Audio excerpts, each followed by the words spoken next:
Tofu pide bunda o'xshagan soğuqsay tayyorlashni o'rganib olganlar bormi do'stlar?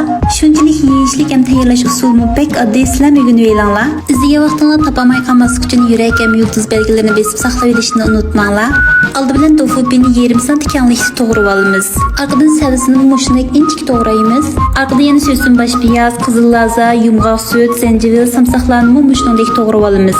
Orqadan qozonga suv quyib, suv qaynagandan keyin kichikroq bir qo'shiq tuz qo'yib etib, tofu pideni silib bir qaynatib olamiz. Bir qaynagandan keyin suzak bo'ldi, bek uzun qaynatib etishimizning hojati yo'q. Tofu pideni suzib olgandan keyin sovuq sutni bir o'tkazib etamiz. Orqadan bayatdan to'g'rab tayyorlab olgan sabzini silib, 30 sekund atrofida turg'izib suzib olamiz. Buni o'xshashla sovuq sutni bir o'tkazib etamiz. Materiallarimizning hammasi tayyor bo'lgandan keyin aralashtirish qulay bo'lgan cho'ngroq qachig bir-birlab solamiz. Oxirida samsoq bilan zanjabilni silib, ustiga ozroq qisilgan moy qo'yib etamiz. Uning ustiga bir qo'shiq loz qiyami qo'yib etgandan keyin ozroq achchiq suv qo'yib tesh aralashtiramiz. Keyinlarda tayyorlash bosqichina oid oddiy va yeyish bo'lgan soğuqsayimiz tayyor bo'ldi. Buni mehmonlarni oldiga qo'ysanglarmi dasturxonning yarıshiga bo'lalaydi. Cho'qim bir sinab yiqinglar. Har kun yangi mezmunlarni yo'llab turmay, bas yurtimni chekib meni qo'shib olishni unutmanglar.